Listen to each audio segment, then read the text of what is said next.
Atoms, molecules, and ions. Okay, so here we get into the microscopic domain of what matter really is made of. Atoms, and what an atom is really made of. Okay, it goes back to John Dalton and his atomic theory back in 1807. There are 5 points to his theory. Number one, that all matter is composed of atoms, and he defined atoms as being the smallest hunk of matter that you can break matter down into, the smallest indivisible chunk of matter, if you will. We later discovered that that's not quite true. So we're going to define atoms for his theory here as this, being the smallest unit of an element that can chemically react. Now that's still a consistent definition and works with his atomic theory. All right, so he thought it was the smallest one that you could break it down into. We had to modify that slightly. All right, number two, an element has only one type of an atom. Alright, so we already talked about this before with the difference between compounds and elements, right? Elements, one type of atom, compounds, two or more types of atoms. So that's part of his theory as well. Number three, right here, atoms of each element differ in properties from other elements. So if I have carbon atoms versus oxygen atoms versus hydrogen versus iron atoms, each type of atom will have different properties, different sizes, different masses, that kind of a thing. Each one's unique. Number four, compounds consist of atoms of two or more types of elements in small whole number ratios. Now we already kind of said that there's two or more types of atoms in a compound. The new thing here is that they're always in a small whole number ratio. So water, for example, is H2O. There's always two hydrogens and one oxygen. They're stuck together. That's water. You know, if I took three hydrogens and one oxygen, that would not be water, right? If it existed at all. Sometimes there are different ratios. If I took two hydrogens and two oxygens, it's not water. But actually that one does exist. It's hydrogen peroxide. Right? And so his theory, small whole number ratios. You never get a half number or anything like that. And they're always consistent. Glucose is always C6, H12O6. Carbon dioxide, CO2. All right, and then finally number five, last tenet, in a chemical reaction, atoms are not being created. They're not being destroyed. They're just being rearranged. Alright, so the book uses this figure as an example. Here we have oxygen gas up here. We have solid carbon down here. The microscopic view would look something like this, where the molecules of the O2 are whipping around here. The atoms of the copper are arranged in a nice crystal, neat, ordered. Now, give them time, they react. They react to produce copper 2 oxide. So you see down here, before we had the copper hunk of matter down there, now we got this black powder stuff, whatever. It's no longer copper. It's copper 2 oxide.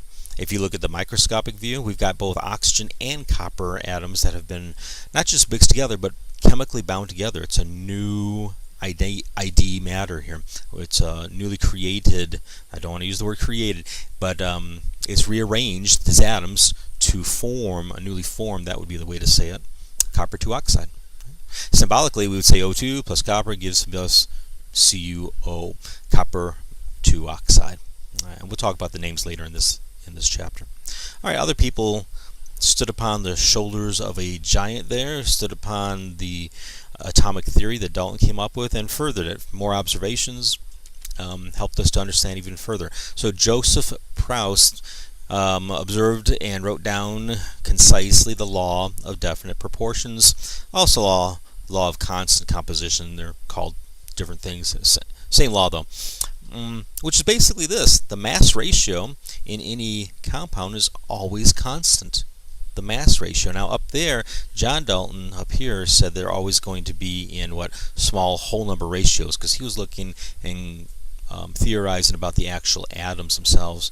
Proust, he's in the lab now. You can't actually see actual atoms, right? But he's in the lab and he's weighing this stuff out. And he found, well, they weren't small whole number ratios necessarily, but they were definitely in the same ratio when he measured the mass of the individual components. So, for example, water is H2O, 2 hydrogens, 1 oxygen, but if you break it apart by shooting electricity through it, you get hydrogen, you get oxygen. If you weighed those individual components, you'd get numbers, you could divide it, get the ratio, you get this ratio, and his law says that no matter where you get the water, no matter what state it was in, no matter its source, it doesn't matter. Water will always have that same whole number ratio. Right? Here's another example of it. Isooctane, an organic molecule. All right, 3 different samples, A, B, and C. break them apart into the carbon and the hydrogen. That's what isooctane is made out of, carbon and hydrogen. Take that ratio of the mass of the carbon to the mass of the hydrogen, you always get 5.33.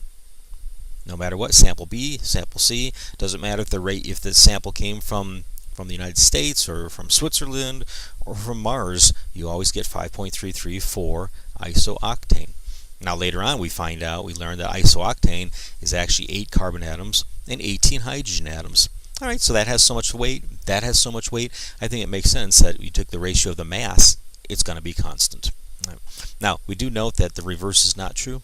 You see, there's a lot of compounds out there that also have carbon to hydrogen mass ratio 5.33. So just because you get 5.33, that doesn't mean you have isooctane. But the other way is true. If you have isooctane, you know you're going to get 5.33. All right. The book also talks about the law of multiple proportions. Feel free to skip that section. Read it if you want. Just we're not going to cover it.